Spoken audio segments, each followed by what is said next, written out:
Have you ever felt exhausted after giving so much to others, only to find yourself disappointed when they didn't show the gratitude you expected?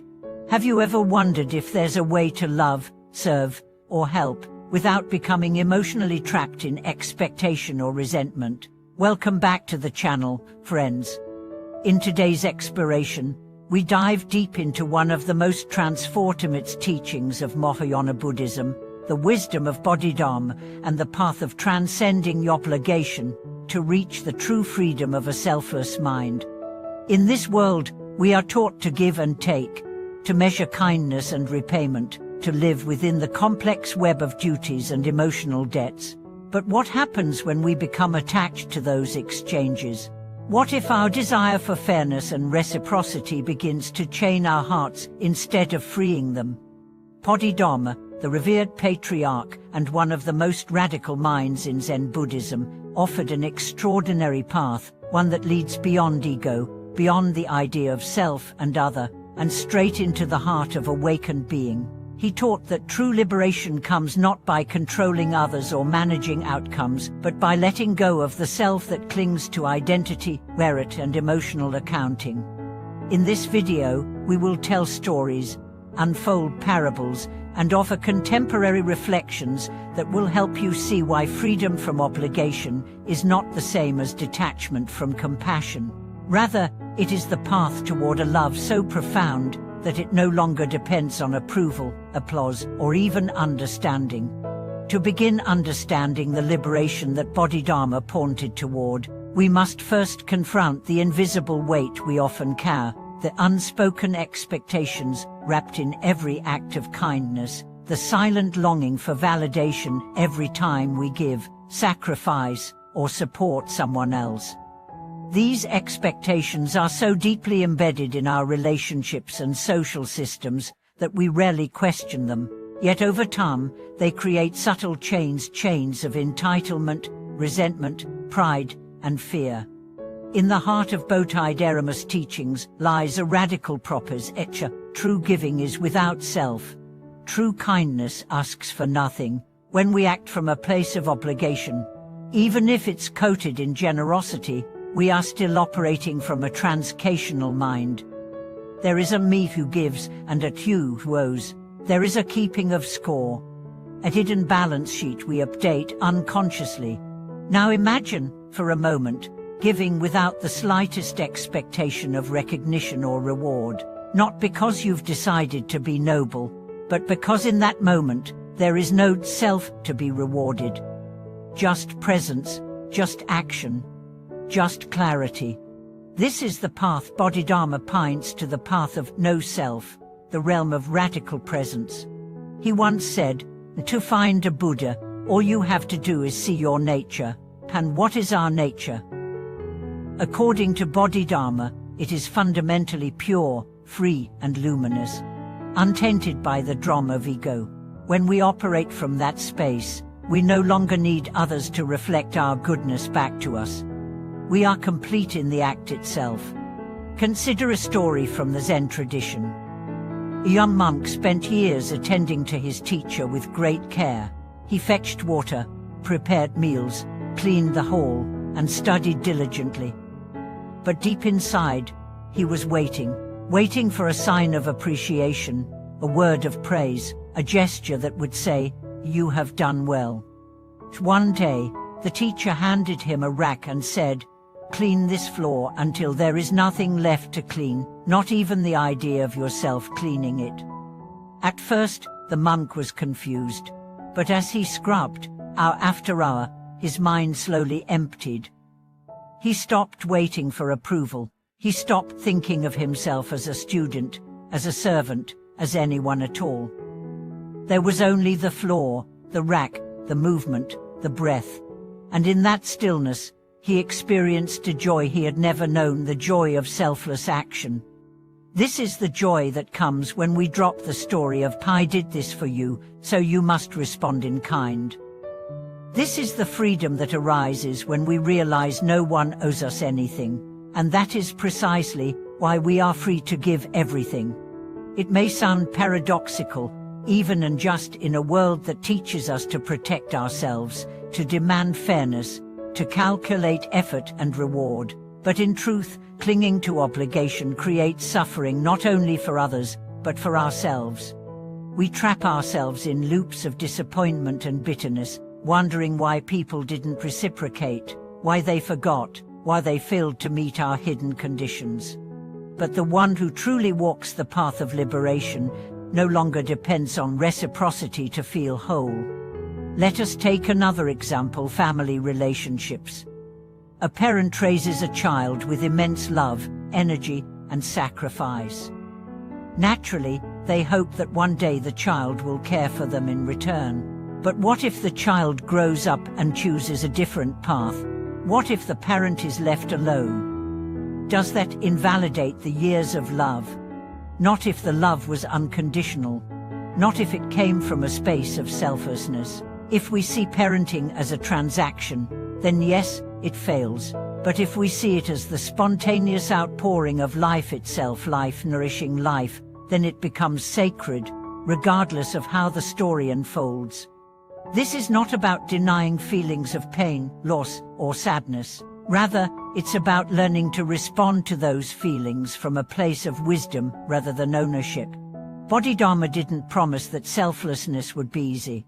In fact, his path requires a fierce honesty and a willingness to confront the deepest parts of the ego, the part that craves recognition, repayment, identity.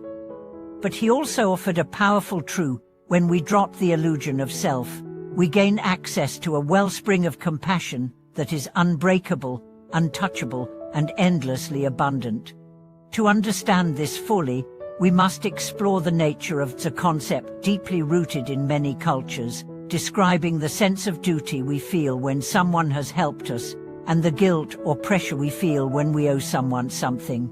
This sense of moral indebtedness can shape entire lives. People stay in toxic relationships because they feel they owe someone. They suppress their desires because they are bound by past sacrifices. They compromise their truth because they fear being called ungrateful. But Bodhidharma asks us, what is the source of this bondage? It is the mind that clings, the self that identifies, the thought that says, I am this role, I owe this debt, I cannot be free because of the past. But all of this is illusion. The past is gone. The story is only kept alive by memory. The debt exists only if you believe in the one who owes and the one who collects. What if, instead, you entered the present moment with nothing to protect, nothing to prove, and nothing to hide? You would begin to live from what Bodhidharma called the unborn mind, a mind that is not defined by karma, memory, or narrative, a mind that meets life fresh, without the filter of guilt or identity. From this space, giving becomes effortless, not because you are morally superior, but because there is no you to be tired or resentful. There is just action, clear and free. This is not spiritual bypassing. It is not about becoming indifferent or emotionally numb. It's about cultivating the deepest form of presence, a presence so awake that it doesn't need to clutch or contract. It's about walking into your relationships with open hands instead of clenched fists. Imagine what your life would be like if you practiced this every day. If you woke up and said, "Today I will give because it is my joy to give, not because someone deserves it. I will serve because I am able, not because I expect anything back. I will love because it is my nature, not because I want to be loved in return." At first, the ego will resist. It will say, "But what about me? What if people take advantage? What if no one ever gives back?" These are valid fears, but they are the fears of a mind that has not yet tasted true freedom. Bodhidharma would look you in the eye and say, "Do not seek reward. Do not fear loss. See your nature. Act from it." And when you do, something extraordinary begins to happen. You stop being drained. You stop feeling victimized. You stop keeping score. You start feeling light, powerful, whole, because you are no longer a servant of your own expectations. In the next continuation, We will go even deeper into real-life stories, transformative moments, and the disciplines that help maintain this path of freedom through compassion, clarity, and detachment from the bonds of obligation. To further understand what Bodhidharma means by liberation from obligation, we must shift our attention from theory into the texture of real, lived experience. Let us look into everyday examples where the spirit of selfless action, once practiced deeply, creates not only inner peace but a transformative impact on those around us. There is a woman in a quiet village who takes care of an elderly neighbor with no family. Every morning she visits to check if he's eaten, brings groceries, helps clean, and sometimes just sits with him in silence. When asked why she does it, she doesn't mention duty or morality. She simply says, "He's here, and I am here. Why wouldn't I?" In that answer lies the heart of Bodhidharma's path. No calculations, no identity of savior. Just the natural unfolding of awareness into action. Her service is not less powerful because she expects nothing in return. It is more powerful because it flows from a place unclouded by self-concern. This is the paradox the ego cannot understand. When we stop grasping at reward, the deepest fulfillment arrives on its own. And yet, our conditioning tells us otherwise. We are taught from childhood that relationships are reciprocal. If someone gives you a gift, you must return one of equal value. If someone forgives you, you owe them. If you do someone a favor, you should be remembered. But this social architecture, while useful for basic harmony, does not lead to spiritual liberation. It builds structures of mutual dependency, but not of inner freedom. This doesn't mean we discard courtesy, gratitude, or social support. It means we learn to distinguish between natural appreciation and compulsive emotional bargaining. True gratitude does not bind, it liberates both the giver and the receiver. Imagine giving a gift and forgetting about it. Not from carelessness, but from freedom. Now imagine someone receiving that gift, feeling deeply grateful, yet not bound by guilt to repay it. Instead, they pass the kindness forward to another. This is the way of awakened generosity. It flows in all directions, not locked in linear exchanges. There's a Zen saying, "The left hand does not know what the right hand is doing." It points to the idea that the most pure actions are those done without self-awareness or performance. They rise naturally, like a flower blooming or a river flowing. No fanfare, oh memory. This is hard for the modern mind, trained as it is to curate an image, to archive every deed on social media, to measure worth through visibility. But in Bodhidharma's world, the more invisible the self, the more radiant the act. Let's return to the idea of emotional debt, one of the most subtle forms of bondage. How many people remain trapped in toxic families, one-sided friendships, or broken marriages simply because they feel obligated? They think, "He raised me, so I owe him loyalty, no matter how abusive he becomes," or "She supported me once, so I must suppress my truth forever to avoid seeming ungrateful." This kind of thinking corrodes the soul. Bodhidharma would cut through it with the sharp sword of emptiness. He would say that you who owes and that them who expects are both illusions. There is no permanent self. There is no unchanging other.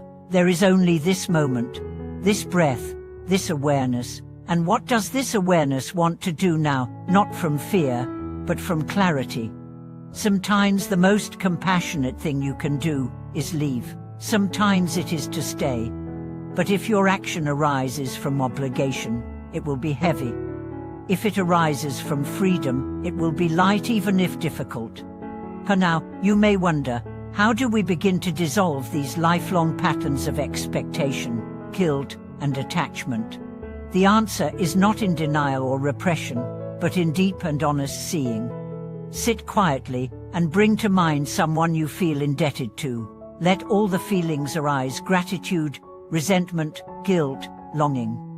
Don't push them away. Let them speak. And then ask yourself gently, what does my true self, beyond history and identity, want to say or do now? Is it time to forgive, to set a boundary, to express gratitude without fear, to walk away, to stay with new clarity? This inner inquiry, practiced daily, becomes the root of freedom. It is here that Bodhidharma's teaching of no merit comes into full force. When the Emperor of China asked him, "What merit have I gained by building temples and supporting the Dharma?" Bodhidharma replied, "None whatsoever." The Emperor was shocked. But Bodhidharma wasn't being disrespectful. He was pointing out that merit accumulated with attachment to self is not true merit. Spiritual progress is not points on a scoreboard, it is the gradual disappearance of the one who keeps score. When you no longer seek to be good, but simply act from your deepest nature, you are already free. This teaching may seem too stark for some, too cold, perhaps, but in truth, it is the warmest freedom, because it asks nothing of others. It releases you from the exhausting need to be seen, thanked, praised, understood. You become your own refuge, and in that refuge, you find an ocean of peace. Imagine never again needing someone else's response to validate your action. Imagine being content with simply doing what is right, regardless of outcome. Imagine walking through life with a heart open enough to serve and strong enough not to cling. This is what it means to transcend obligation, not by abandoning others, but by no longer chaining them to your expectations. And from that inner freedom, your presence becomes healing. When you speak, your words are clean. When you help, your hand is steady. When you walk away, your feet are light. When you forgive, there is no residue, because you carry nothing.